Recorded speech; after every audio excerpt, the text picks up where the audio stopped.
The beautiful bond between a mother and a child, affection for the family members, and liking for friends, all relationships are backed up by an emotion called love. Human relationships depend on consistency and persistence but are often found struggling with it.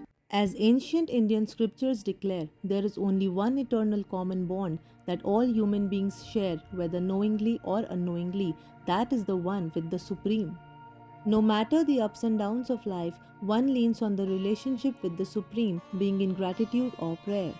This connection is called bhakti, an emotion which is pure, unconditional, and selfless. As a bhakta, every human being has a unique way of expressing or practicing bhakti. But what does it really mean to be a true bhakta? Let's dive into our ancestral history to meet some of the true bhaktas whose unconditional love for the Supreme became benchmarks for bhakti.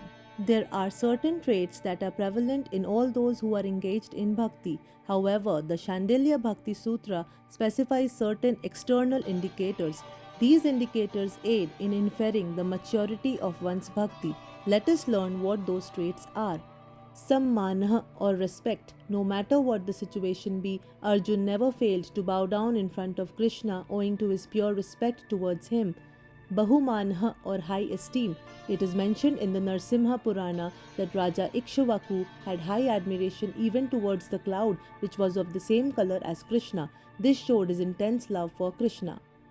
Viraha or grief of separation. The gopis of Vrindavan were darkened with agony and intense pain when Krishna left Vrindavan, because intense love results in even intensified grief if separation dwells between the bhakta and the Supreme. Mahimma Khyati or praising the greatness of the Supreme. Yam declared that he was appointed to regulate the consequences of good and bad in the universe.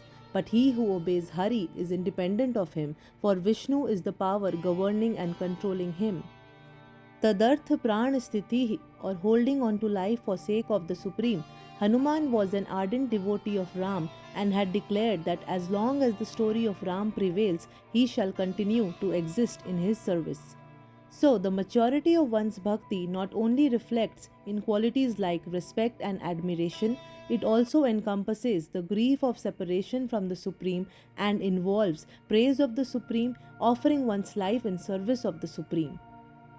Having gained this insight on the traits of true bhakti, let's follow the footsteps of Arjun, Ikshvaku, the gopis, Yam, and Hanuman and embark on the spiritual journey to realize the Supreme. And to get more such insights on topics related to Indian culture and ancient Indian knowledge, visit dharmawiki.org and follow us on social media platforms for your regular dose of ancient Indian wisdom.